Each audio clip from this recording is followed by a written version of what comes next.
Bismillahirrahmanirrahim. Assalamualaikum warahmatullahi wabarakatuh. Selamat siang kawan-kawan sehobi dan juga pelanggan-pelanggan Prabu Farm yang kita banggakan dimanapun Anda berada. Semoga pada kesempatan kali ini kita semua masih dianugerahi kesehatan, kebahagiaan, keberkahan, dan tentunya rezeki yang melimpah dari Allah Subhanahu wa Ta'ala. Amin ya Rabbal 'Alamin. Pada kesempatan konten ini saya mau membahas makna dari ungkapan sedulur sehobi ya kawan-kawan. Walaupun hanya sebatas kata-kata, tapi ternyata ini benar-benar bermakna dalam kehidupan hobi ayam ini ya kawan-kawan. Saya sudah merasakannya sendiri kawan-kawan. Jadi istilahnya di media sosial saya selalu berbagi ilmu. Di samping itu saya juga jualan transaksi ayam online. Tapi di balik itu ternyata ada makna tersendiri dari hubungan komunikasi antar penghobi itu kawan-kawan, khususnya saya dan pelanggan-pelanggan saya. Tidak cuma hanya sebatas transaksi jual beli, tapi di situ ada rasa kedekatan, rasa kepedulian, dan istilahnya sudah tidak bahas jual beli lagi, justru malah yang lain-lain seperti itu kawan-kawan. Bahkan banyak kebaikan-kebaikan yang ditawarkan langsung kepada saya yang notabene-nya saya belum kenal, saya belum pernah ketemu, tapi hanya karena kesamaan hobi, kesamaan kesenangan dari dunia ayam hobi ini, mereka bisa percaya, mereka bisa berusaha menerima saya dengan seolah-olah sudah pernah ketemu, sudah pernah kenal dekat seperti saudara, seperti itu. Masya Allah sekali, luar biasa ya kawan-kawan. Jadi ini sebagai sampel aja, sebagai contoh, ada subscriber yang tiap hari nonton, tiap hari komen, itu dari Malaysia. Itu sebenarnya orang Jawa tapi udah terlalu lama kerja di sana. Beliau ngirimkan video-video ayam pakoi di sana. Memang kalau Malaysia kan memang pakoinya bagus-bagus ya, dapat dibilang. Itu menawarkan saya, Mas, ini tak kasih ayam pakoi Mas, bagus-bagus videonya. Ini kalau saya di sini juga umbaran, cocok saya dengan apa yang disampaikan Mas Prabu. Metode pembesaran di umbar itu memang bagus. Jadi ketika mau nyoba ayam di sana itu cuma tinggal nangkep di kebun langsung dicoba. Jadi nggak ada rawat-rawatan di sana. Ayamnya sampai jalunya 10 cm seperti itu karena diumbar los liar seperti itu. Nah, cuma kendalanya satu kawan-kawan, saya nggak punya agen pengiriman dari Malaysia. Jadi beliau itu mau memberikan saya secara cuma-cuma, bahkan dikirimkan ke kandang saya seperti itu. Kalau saya punya agennya nanti saya kirimkan Mas, nanti di sana diternak. Saya juga tidak lama lagi pulang ke Indonesia, katanya seperti itu. Nanti saya di Jawa juga pengen ternak. Nah, cuma namanya saya istilahnya cari mendapatkan kebaikan seperti itu, saya juga tidak cuma-cuma ya kawan-kawan. Dalam artian begini, kalau memang mau dikasih dan memang ada agennya, saya yang bayar ongkos kirimnya nggak apa-apa. Jadi ketika ayamnya sudah dikasih, masa ongkos kirimnya juga kita istilahnya minta gratisan, kan juga nggak enak, nggak etis seperti itu. Tapi kalau misalnya mau dikirimkan sebagai pemberian untuk saya pribadi seperti itu ya kawan-kawan, saya pengennya seperti itu. Saya bayar ongkos kirimnya nggak apa-apa, berapa, 2 juta, 3 juta nggak apa-apa, cuma jangan totalitas lah. Saya seperti itu. Nggak apa-apa Mas, nanti dikirim ke tempat Mas Prabu. Besok kalau saya sudah pulang ke Jawa, saya kan bisa ambil materinya di sana. Oh ya, kalau begitu nggak apa-apa. Jadi ayamnya dikirim ke tempat saya, nanti ketika beliau pulang di Jawa mau buat materi ternak lagi, saya berikan anak-anakannya atau indukannya itu mau diambil lagi nggak apa-apa. Jadi sifatnya untuk diseleksi di kandang saya gitu loh. Cuma ya itu kendalanya, kita nggak punya koneksi untuk pengiriman dari Malaysia kawan-kawan. Jadi bagus sebenarnya, ayamnya bagus, posturnya bagus, tekniknya bagus, berakotnya rajin banget saya lihat itu. Saya senang. Cuma ya itu tadi, saya cari-cari belum ada agen untuk pengiriman dari Malaysia ke Indonesia. Itu satu, itu saya anggap sudah luar biasa. Ini sebagai contoh aja, sebenarnya banyak sekali kawan-kawan saya itu dapat tawaran yang istilahnya dari orang yang belum kenal, cuma sahabat sehobi, sedulur sehobi, bener-bener karena hanya sama-sama pencinta ayam tarung lah istilahnya, semua seperti itu.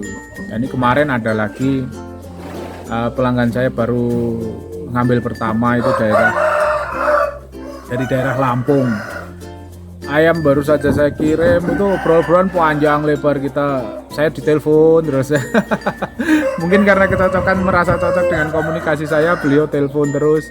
Saya itu langsung baru kenal gitu aja, baru cuma transaksi ayam gitu sudah ditawari lahan 2 hektar kawan-kawan.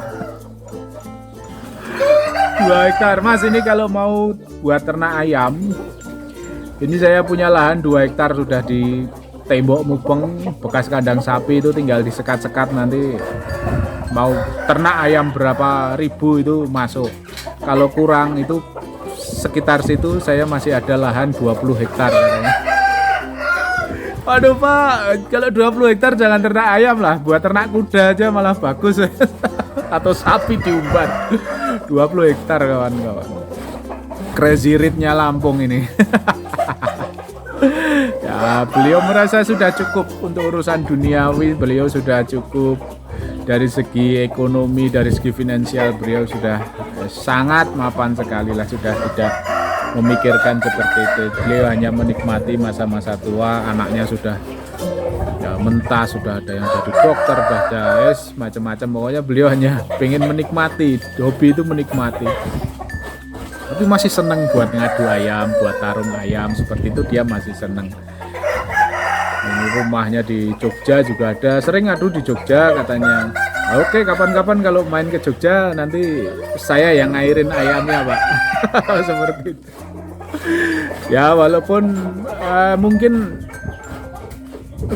nggak bisa saya terima secara cuma-cuma, itu nggak bisa kawan-kawan. Tapi dari situ kan saya sudah bisa melihat bahwasanya etika baik beliau sampai menawarkan lahan seluas 2 hektar.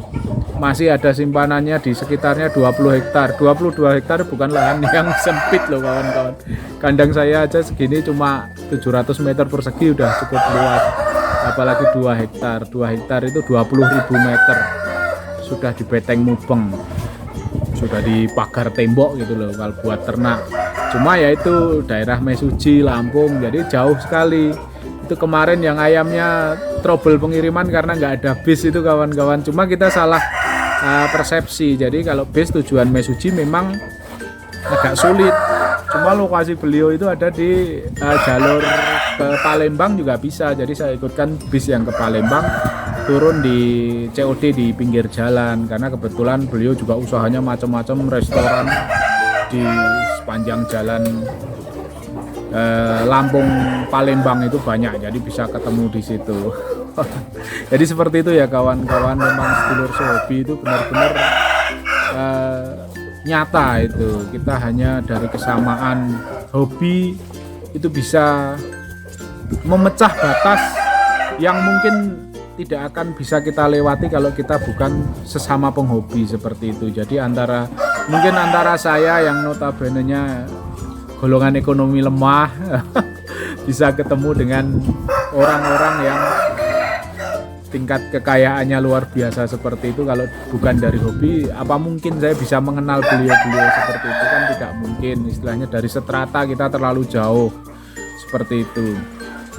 Dari segi pangkat yang rendah bisa gabung atau bisa komunikasi dengan pangkat yang tinggi hanya karena sesama penghobi. Itu juga terjadinya hanya karena ayam ya kawan-kawan. Kalau mungkin kalau di tempat kerja atau di kesatuan ya mungkin kalau yang bawah sama yang atas tetap hormat ya. Tapi kalau kita bicaranya di hobi, walaupun sersan ketemu sama jenderal, obrolannya santai, bisa ngerokok bareng, bahas hobi seperti itu. Luar biasa, sedulur sehobi itu benar-benar real ya kawan-kawan. Maknanya benar-benar bisa menyatukan dari berbagai golongan, berbagai derajat, berbagai pekerjaan, bisa nyambung hanya karena membahas hobi seperti itu ya kawan.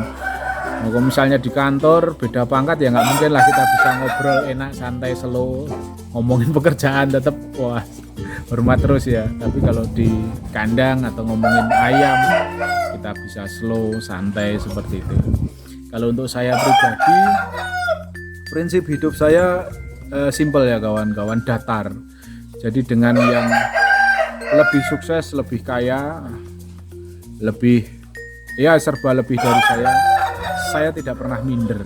Jadi ketika komunikasi dengan yang lebih dari saya tidak pernah minder. Saya biasa aja karena kehidupan, saya sadar kehidupan itu masing-masing. Selama saya bisa berdiri tetap di kaki saya sendiri dan saya tidak menggantungkan hidup dari mereka, saya tidak pernah minder.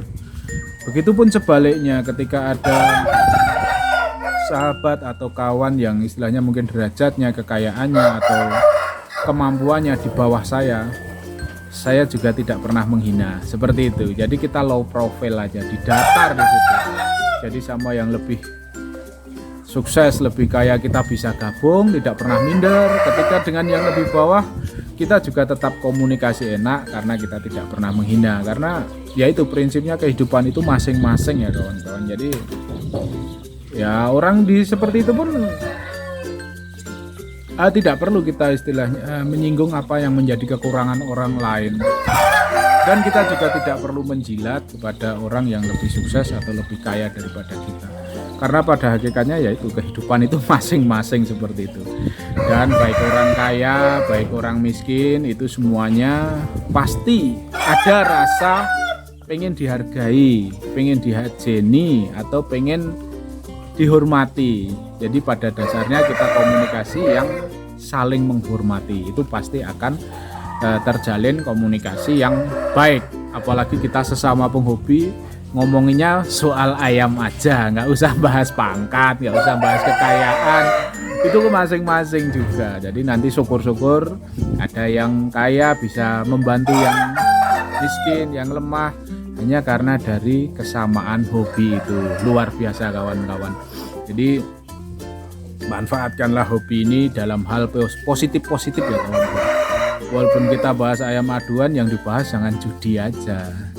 Tapi yang bisa menjadikan derajat kita menjadi lebih baik. Nah, seperti itu, bisa menyambungkan silaturahmi, bisa menyambungkan persaudaraan, bisa menyambungkan seduluran. Nah, itu nilai positif untuk dunia ayam hobi ini. Jadi tidak hanya sebatas jual beli, jangan hanya sebatas main judinya aja di arena. Judi itu seberapa sih? Nyari duit di arena itu jangan berpikir punya ide seperti itu. Ke arena ya menyalurkan hobi aja, menang kalah it's okay lah, pikir carry. Yang penting kita bisa menyalurkan hobi di situ. Kesenangan, intinya kesenangan, hobi di situ. Nah, jual beli pun seperti itu. Jual beli itu jangan ngoyo lah. Terlaku terjual, kalau cocok harganya ya jual. Kalau belum ya nggak masalah. Yang penting kita jaga komunikasi yang baik biar bisa terhitung menjadi pahala silaturahmi.